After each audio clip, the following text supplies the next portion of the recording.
అడిగారు. ఈ ఆన్సర్ చూడండి.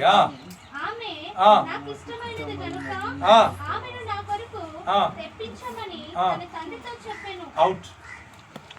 ఇప్పుడు జనరల్ గా పిల్లలు పెరిగిన తర్వాత తల్లిదండ్రులు పెళ్లిళ్ళు చేయాలి.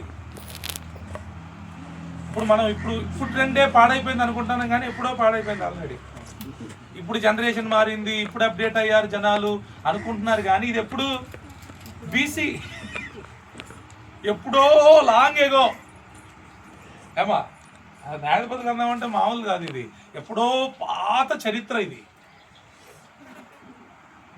మళ్ళీ చిత్రం ఏం తెలుసా, ఆయన న్యాయాధిపతి మళ్ళీ ఒక ప్రత్యేకమైన ఉద్దేశం కోసం పుట్టినవాడు, నాజీరు చేయబడిన వాడు, దేవదూత వచ్చి చెప్పితే పుట్టిన వ్యక్తి. పెళ్లి వయసు వచ్చింది, తల్లిదండ్రుల దగ్గరికి వెళ్ళాడు. నేను పలానా ఊరు వెళ్ళాను, పలానా అమ్మాయిని చూశాను, నాకు పెళ్లి చేయండి ఆమని అన్నాడు. వీళ్ళు అన్నారు, బాబు అట్లా కాదురా, సున్నతి లేని వాళ్ళు మనం అట్లా చేసుకోకూడదు కదా, నువ్వు నాజీరు చేయబడిన వ్యక్తి అంటే ఒకటే డైలాగ్, సింపుల్ ఏంటి, నాకు నచ్చింది, నాకు ఇష్టమైనది అంటే అర్థం ఏంటి, మీకు నచ్చినా నచ్చకపోయినా నాకు సంబంధం లేదు, నాకు నచ్చింది కనుక నాకు చేసేయండి అంతే.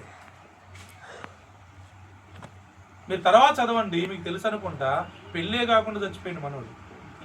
పెళ్ళి కాలే, వేశ్యల దగ్గరికి వెళ్ళినట్లుగా బైబుల్లో ఉంది.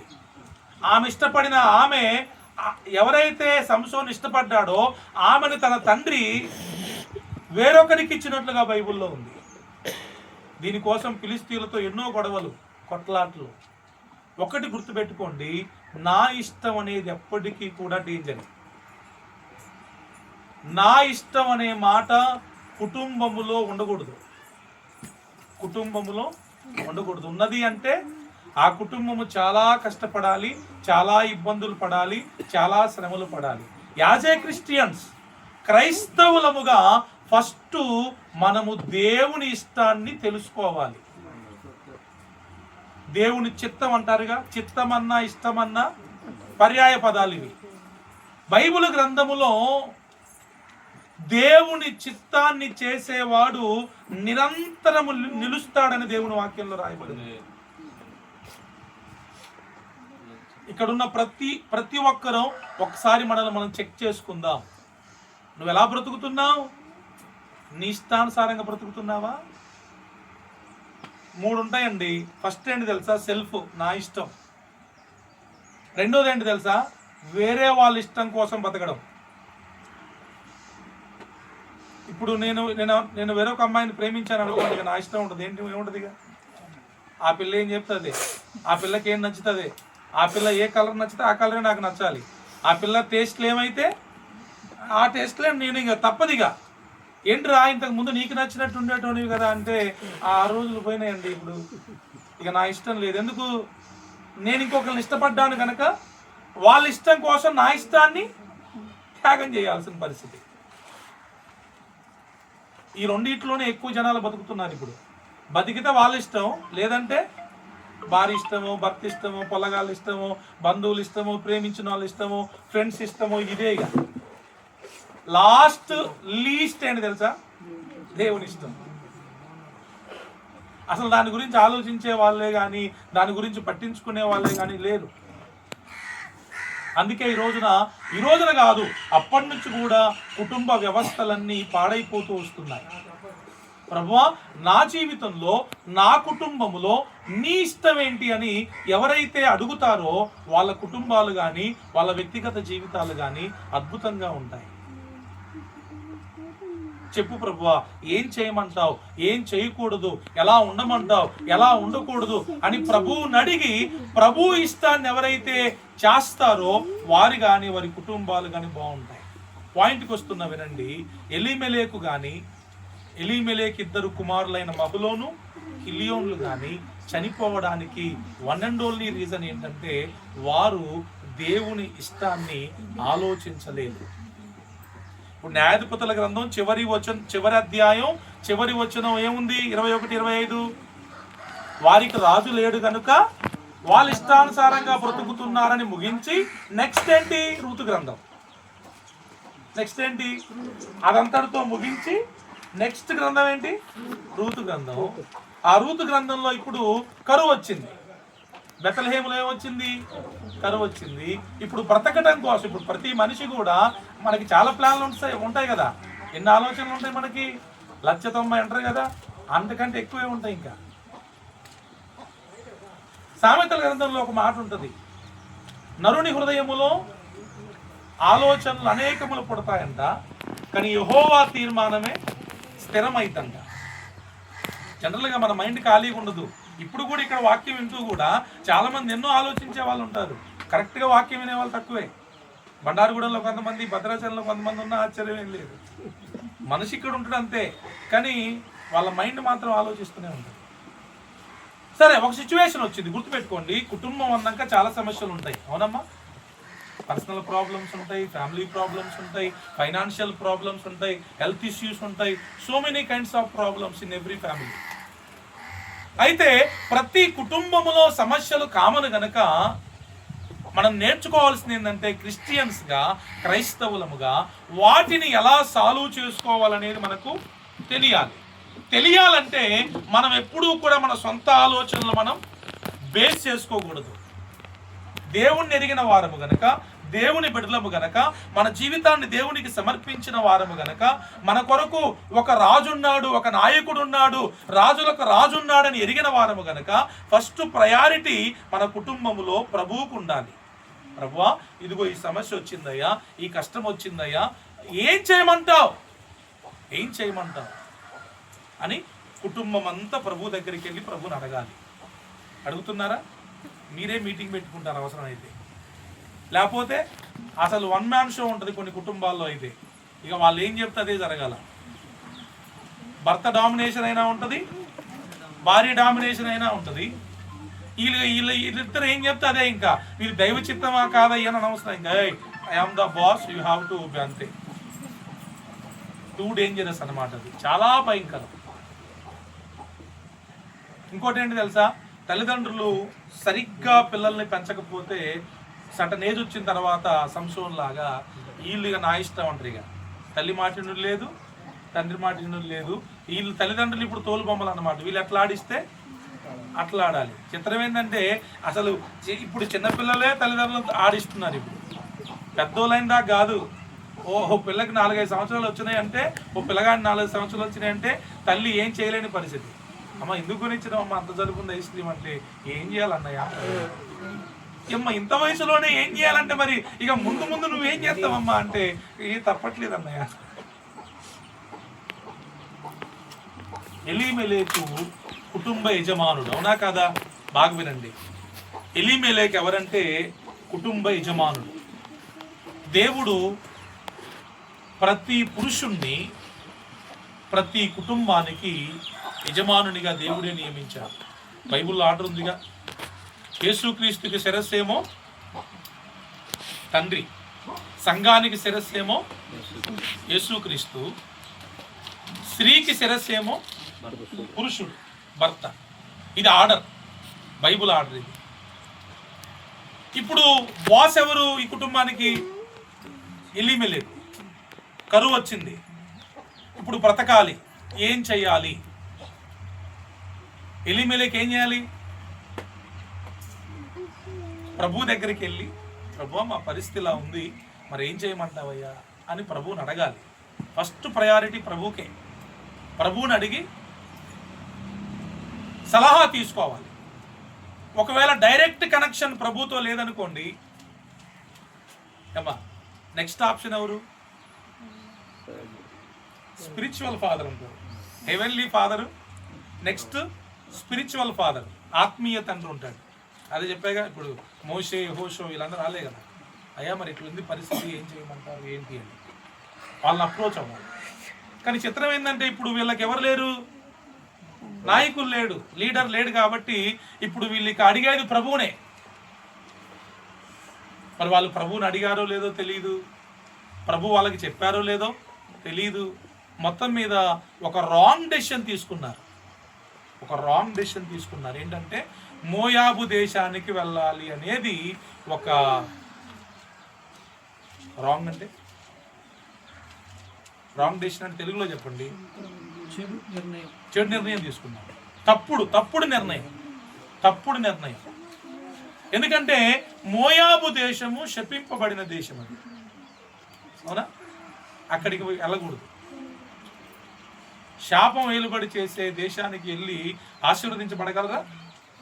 క్రైస్తవులకి కొన్ని ప్లేసులకు వెళ్ళకూడదు. క్రైస్తవులు కొన్నిటిని తినకూడదు, కొన్నిటిని చూడకూడదు, కొన్నిటిని వినకూడదు. ఇట్లా కొన్ని ఉంటాయి క్రైస్తవులకి. కొన్ని పద్ధతులు, కొన్ని రూల్స్, కొన్ని ఆజ్ఞలు ఉంటాయి. క్రైస్తవులు అంటేనే బైబిల్ మొత్తం ఆజ్ఞలే. నేను మొన్న మా సంఘంలో చెప్తూ అన్నాను, రూల్స్ అంటే, ఆజ్ఞలు అంటే చాలా మందికి చిరాకు. ఏంటి పొద్దాగా కూర్చోవద్దంట, లేవద్దంట, ఎటు చూడొద్దంట. మరి ఎట్టగా మొత్తం నేను నా గూట్లో పక్షిన అన్నట్టు కొంతమందికి చిరాకు. ఇది చేయొద్దురా అంటే అది చేయొద్దురా అన్న ఇబ్బంది. నేను ఒక ఎగ్జాంపుల్ చెప్పాను మా వాళ్ళకి. ఇప్పుడు ట్రాఫిక్ రూల్స్ కొన్ని ఉంటాయి, ప్రభుత్వం వాళ్ళు పెడతారు. ఎందుకు పెడతారు చెప్పండి?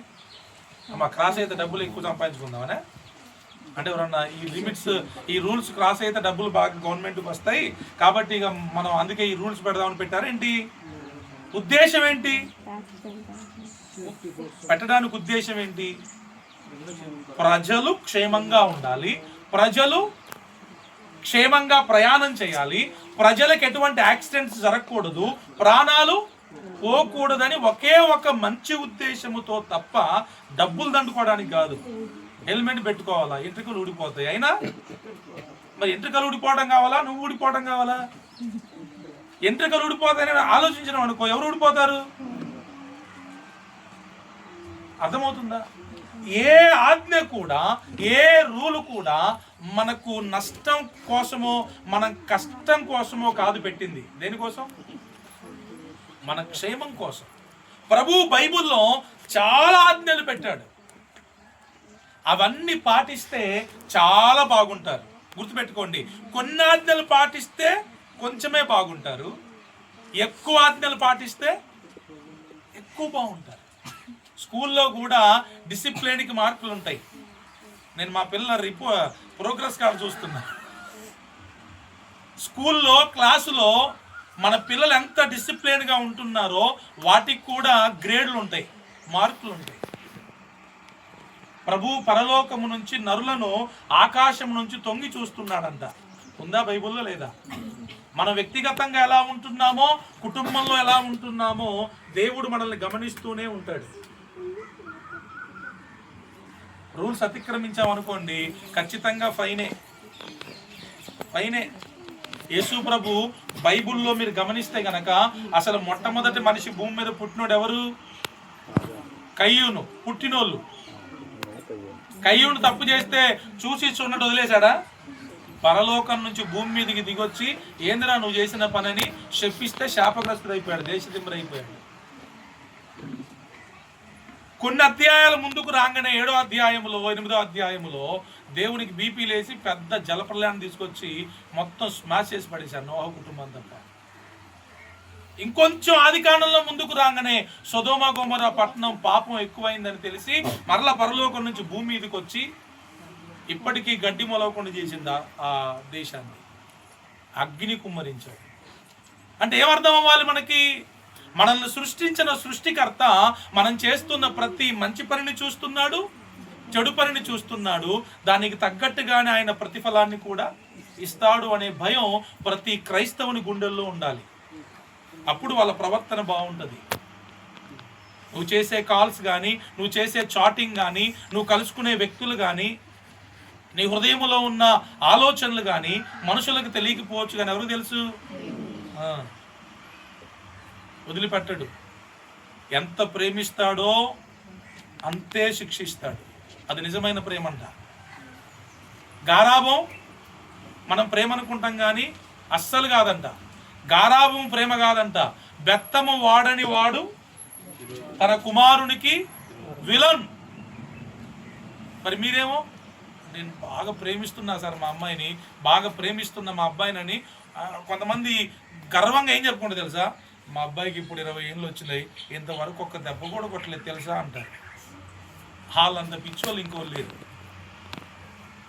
అది పెద్ద గ్రేట్ అనుకుంటారు. వాళ్ళు ఏంటి, ఇంతవరకు దెబ్బ కూడా కొట్టలేదు. బైబిల్ ఏం చెప్తుంది, బండకేసి కొట్టమని చెప్పింది. బైబిల్ ఏం చెప్పిందమ్మా, బండకేసి కొట్టమని చెప్పింది. మరి నువ్వేం కొట్టట్లా అంటే ఇప్పుడు దేవుడు కరెక్టా నువ్వు కరెక్టా? కొట్టాలి, లేకపోతే వాళ్ళు కొడతారు మనం. నిజమమ్మా, మనం వాళ్ళని బాలుడు నడవవలసిన త్రోవలో వాడిని నడిపించకపోతే రేపొద్దున వాడు మనల్ని నడిపిస్తాడు. ఇక వాడు ఏం చెప్తుంది వినాలి మనం. ఇంత ప్రాసెస్ ఉంటుంది. బైబిల్ గ్రంథంలో దేవుడు చాలా మంచివాడండి. సొలొమోనుకు అర్థమైంది. సొలొమోను రాసిన ప్రసంగి గ్రంథం తెలుసా మీకు? చివరి అధ్యాయం చివరి వచనం చదవండి. చివరి అధ్యాయం చివరి వచనం. ఏనా టైం అయిపోయిందా? 1:6 10 నిమిషాలు ముగించేస్తాను. ఇంతసేపు ఆ ప్రసంగి లాస్ట్ అధ్యాయం లాస్ట్ వచ్చిన ఏంటక్క?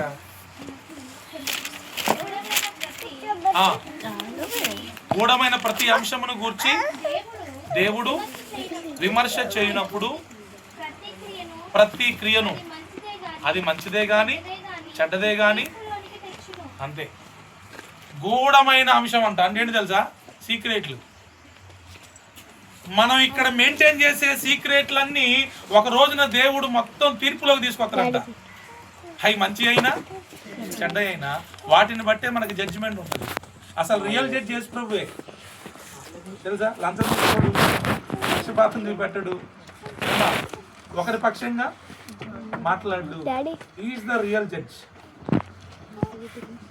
సరే, ఇవన్నీ ఎందుకు చెప్తున్నానంటే ఎలీమెలెకు దేవుని దగ్గరికి వెళ్ళి ప్రభువా ఏం చేయమంటావయ్యా అని అడగాల్సింది. కానీ అడిగినట్టుగా బైబుల్లో అయితే లేదు.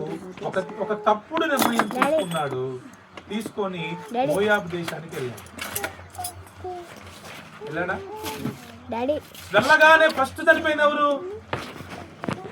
ఆయనే. బాస్ హోగయా మరగయా. ఎందుకు తీసుకెళ్ళింది ఆయనే.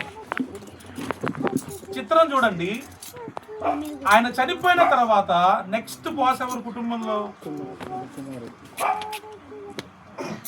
యజమానురాలు ఉంటుంది కదా, నయోమి ఉండాలి. నయోమి ఏం చేయాలి?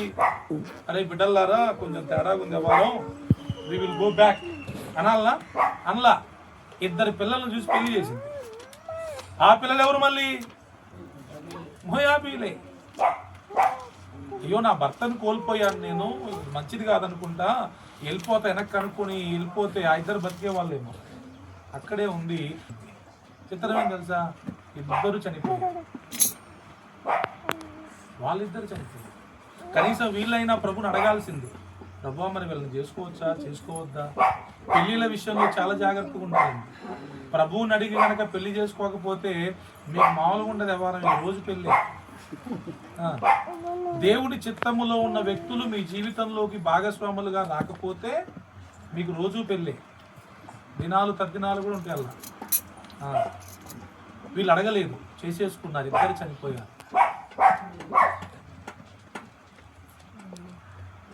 ఈ రీతిగా 4 ఉన్న కుటుంబం ఏమైంది? ఇప్పుడు ఒక్కటి మిగిలిపోయింది. ఈ 4 ఫ్యామిలీ కదా, వాళ్ళు బయట వాళ్ళు కదా, ఒక్కటి మిగిలిపోయింది. చిత్రం మీరు చదవండి. తర్వాత అప్పటికైనా ఏమో బుద్ధి రాలా. బెత్లెహేములో రొట్టెలు దొరుకుతున్నాయని అప్పుడు బయలుదేరింది అక్కడికి. ఇంత పోయింది కదా, ఇక నేనైనా పోతానని పోలే. అక్కడ రొట్టెలు దొరుకుతున్నాయని నిలబడితే అప్పుడు బయలుదేరింది. ఇక సో నేను చెప్పాలనుకున్న పాయింట్ అయితే ఒకటేనండి. పాయింట్ ఒకటి, నేను ఒక సేవకునిగా నేనైనా కూడా సేవలో కానీ, నా కుటుంబంలో కానీ, నా వ్యక్తిగత జీవితంలో కానీ, సాంఘికపరమైన విషయాల్లో కానీ ఓన్ డెసిషన్స్ అనేవి ఎప్పుడు కూడా మనిషికి హాని చేస్తాయి. ఇర్మియా గ్రంథంలో ఉంటుంది, పురాతన మార్గములను అడిగి తెలుసుకోండి. అసలు ఎంత అద్భుతంగా ఉంటుందో అప్పుడు చూస్తారా మాట. ఇర్మియా గ్రంథం, ఇర్మియానా హిజ్కియానా 5వ అధ్యాయంలో ఉంటుంది.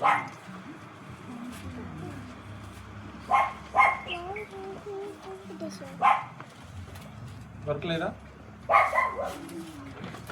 వచనాలు తీస్తే లేట్ అయిద్దని మ్యాక్సిమం నేను వచనాలు తీయను. 6:16 తల్లి. రైట్, నేను చదువుతున్నా. యెహోవా ఇలాగు సెలవిచ్చుచున్నాడు, మార్గములలో నిలిచి చూడుడి, పురాతన మార్గములను గురించి విచారించుడి, మేలు కలుగు మార్గమేదని అడిగి అందులో నడుచుకొనుడి, అప్పుడు మీకు నెమ్మది కలుగును. అయితే మీరు ఏమన్నా తెలుసా, మేము అందులో నడుచుకోమని చెప్పుచున్నారు. అరే ఇలా నడుచుకోండి రా బాబు, మీకు నెమ్మది కలుగుద్ది అంటే మీరేమన్నా తెలుసా, సారీ నేను నడుచుకో. ఏంట్రా బాబు ఎందుకంత స్పీడు, నీకెందుకే పో అంటాడు. వీడు కొంచెం దూరం పోగానే దేనికో గుర్తుతో అవుతుంది. ఇంతే. సో ఫైనల్ గా I want to close my message. మీ అందరికి అర్థమైంది అనుకున్న పాయింట్ ఏంటంటే, మనము దేవుని చిత్తానుసారంగా బ్రతకడానికి నేర్చుకోవాలి. అందుకే భక్తుడు కీర్తన గ్రంథంలో రాస్తాడు, నీ చిత్తానుసారముగా ప్రవర్తించుట నాకు నేర్పు ప్రభువా. వండర్ఫుల్ ప్రేయర్ ఇది. బైబిల్ గ్రంథములో ఉన్న అద్భుతమైన ప్రార్థనలో ఇది ఒకటి. నీ చిత్తానుసారముగా ప్రవర్తించుట నాకు నేర్పు, నీ ఇష్టానుసారముగా ప్రవర్తించుట నాకు నేర్పు.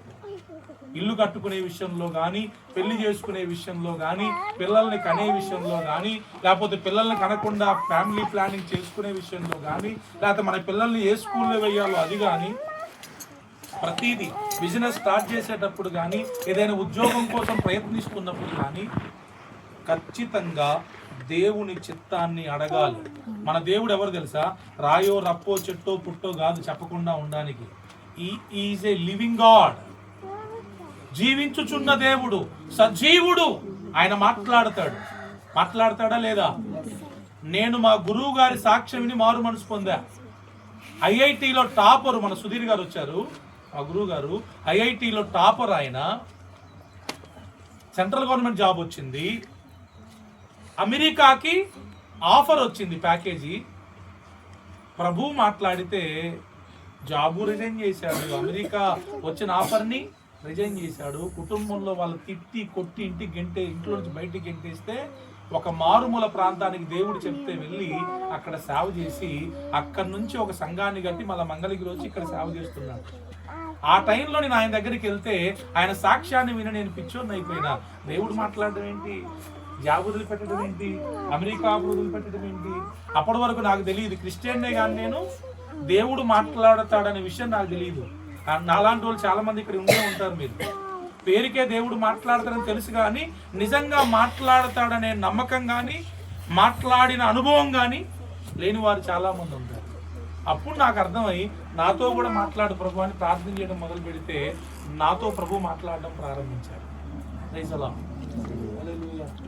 అందుకే మన ప్రభువు మాట్లాడేవాడు కనుక మనం ఆయన అడగాలి, ప్రభు మాట్లాడినాడు, ఏం చేయమంటావు, ఇది చేయమంటావా వద్దంటావా?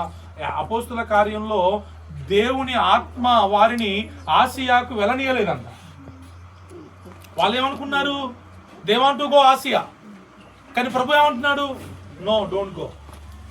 అప్పుడు ఎదెన్స్ వారి కళ్ళలోకి వచ్చి మా దగ్గరికి రమ్మని అక్కడికి వెళ్ళారు. అపోస్తుల కార్యం చూడండి, అపోస్తులు దేవుని చేత అలా నడిపించబడ్డారు. మనకు అర్థమైంది, ఎక్కడికి వెళ్ళమంటే అక్కడికి వెళ్ళారు, ఏం చేయమంటే అది చేశారు. అందుకే ఆ కాలంలో సంఘం విస్తరించింది. ఈ రోజున సంఘాలన్నీ కుంటుపడిపోవడానికి, మూతపడిపోవడానికి, ఎదుగు బొదుగు లేకుండా ఉండడానికి కారణం ఏంటి తెలుసా? అయ్యగారే బాసిగా, ఐఎమ్ ద లీడర్. ఈయనకి ఏం తెలియదు, మరి ఈయనకన్నా వాక్యం తెలుసా, ప్రార్థన తెలుసా, దేవునితో అనుభవం ఉందా? ఏముండదు. అయినా నేనే లీడర్, ఇంకేముంటది. ఇక దేవుడు కూడా సైడ్ అయిపోతాడు. బాబు ఇక నేను లీడర్గా లేనప్పుడు నేనెందుకు అక్కడ, నువ్వే కదా చూసుకో అంటాడు. కొంతకాలానికి ఏముండదు, జీరో. కుటుంబమైనా అంతేనండి, సంఘమైన కుటుంబమైన నేను నాది నా ఇష్టం అనకూడదు. అంతని పౌలే అన్నాడు, నాట్ ఐ బట్ క్రైస్ట్. నేను కాదు, క్రీస్తే నాలో జీవించుచున్నాను. మీ అందరికీ నా 2 చేతులు ఎత్తి దండం పెట్టి చెప్తున్నా, ఐ లవ్ యూ ఆల్. మిమ్మల్ని అందరినీ ప్రేమిస్తున్నాను. మీ క్షేమం కోసమే ప్రభు చెప్పమని మాట్లాడుతున్నాను. ఇప్పటి వరకు రాంగ్ డెసిషన్స్ తీసుకున్నారేమో ఇలిమిలేకు లాగా. మీ కుటుంబంలో ఇన్ని కష్టాలు, ఇబ్బందులు, శ్రమలు, శోధనలు పడుతున్నారేమో ఇకనైనా రియలైజ్ అవ్వండి. ప్రభు పాదాల దగ్గరికి వెళ్ళి క్షమాపణ అడగండి. ప్రభు నువ్వేం చెప్తా చేస్తానని ప్రభువుకి అప్పగించుకోండి. కుటుంబాలు, వ్యక్తిగత జీవితాలు, సంఘాలు అద్భుతంగా ఉంటాయి. ప్రభు అటువంటి గొప్ప కృప మనందరికీ అనుగ్రహించును గాక. చిన్న మాట ప్రార్థన చేద్దాం కళ్ళు మూసుకొని.